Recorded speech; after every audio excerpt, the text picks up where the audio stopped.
Vivre avec un cœur qui bat au tiers de sa capacité, c'est-à-dire qui pompe 30% moins de sang à chaque battement, c'est possible?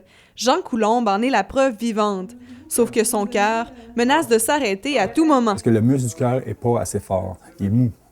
C'est comme une balloune qui était restée gonflée trop longtemps, fait qu'elle ne peut plus revenir à sa forme. Des fois, là, il peut tomber dans le coma à cause que ça vient tellement bas, il vient tout en sueur. Justement, c'est arrivé encore la semaine passée. Là. Ça arrive régulièrement. Pourtant, Jean Coulombe est mince, actif et s'alimente bien. S'il a des problèmes de cœur, ce n'est pas à cause de ses mauvaises habitudes de vie. C'est plutôt une question de génétique. Dans sa famille, les problèmes cardiaques sont monnaie courante. Côté insuffisance cardiaque, ça vient du côté de ma mère, parce qu'il y a plusieurs de ses frères et sœurs qui sont morts relativement jeunes, là, dans cinquantaine, d'arrêt cardiaque, des choses comme ça. Côté diabète, ça vient plus du côté de mon père. Alors, je suis vraiment le résultat de mes parents. Génétiquement, j'en ai des deux côtés. Le fils de Jean, lui, ne s'inquiète pas pour autant. Tu sais que c'est comme dans toi, puis t'es à risque, mais tu peux pas vraiment t'arrêter de vivre pour ça. Là. Ce serait plate si ça l'arriverait, c'est sûr. Comme je veux pas que ça m'arrive, mais en même temps, comme tu peux pas arrêter de vivre ta vie comme tu veux à cause de ça. Là.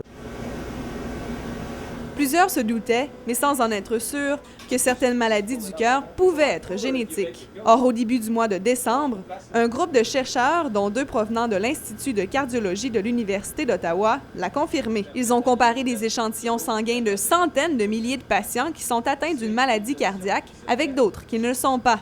Les gènes peuvent effectivement être responsables des maladies cardiaques. Il y a des chances qu'on soit à un risque plus élevé si on a une histoire familiale de maladies ou de facteurs comme ça.